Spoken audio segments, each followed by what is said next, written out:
নমস্কাৰ, মই ৰিণী ব্ৰহ্মই আপোনালোকক সকলোকে স্বাগতম জনাইছোঁ অনুভৱৰ ডায়েৰী অনুষ্ঠানটিলৈ। আজি পিতৃ দিৱস উপলক্ষে মোৰ কিছু মিঠা অনুভৱ মোৰ দেউতা আৰু সমূহ পিতৃলৈ। মোৰ প্ৰিয় দেউতা, হয়তো মই কমকৈ বুজি পাম তোমাৰ মোৰ প্ৰতি থকা মৰম ভালপোৱা আৰু মোৰ ওপৰত থকা আশা আকাংক্ষা, কাৰণ তোমাৰ সহনশীলতা যে অতুলনীয়। তুমি মোৰ বাবে কৰা কষ্টৰ ঘাম মই কেতিয়াও পৰিশোধ কৰিব নোৱাৰোঁ, কিন্তু তোমাক হিয়াও জাৰি কেৱল ভাল পাই এটি আশাৰ পোহৰ হ'ব পাৰোঁ। নাজানো মই তোমাৰ কিমান ভাল জীয়ৰী হ'ব পাৰিছোঁ, নাজানো তুমি মোৰ বাবে কৰা কষ্টক কিমান মূল্য দিব পাৰিছোঁ। তুমি মোৰ বাবে প্ৰত্যেকটো মুহূৰ্তত কাষত থিয় হৈ মোৰ সাহস হোৱাৰ বাবে হয়তো আজি মই হৈছোঁ।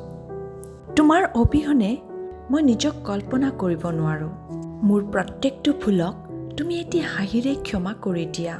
মোৰ দুখত তুমি দোষী নহয় মোৰ মুখত হাঁহি বিৰিঙাই আনা। কেনেকৈ সম্ভৱ দেউতা? তোমাৰ কি অলৌকিক শক্তি আছে যে তুমি সকলো সহিব পাৰা? সৰুৰে পৰা তুমি মোক মই যি খুজিছিলোঁ সেয়াই দিছিলা।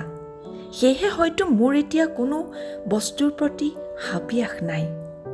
মৰমৰ দেউতা, হয়তো মই তোমাৰ ঋণ কেতিয়াও পৰিশোধ কৰিব নোৱাৰিম, কিন্তু এটি প্ৰতিশ্ৰুতি কৰোঁ, আজীৱন তোমাৰ আশাৰ এক পোহৰ হৈ থাকিম বুলি।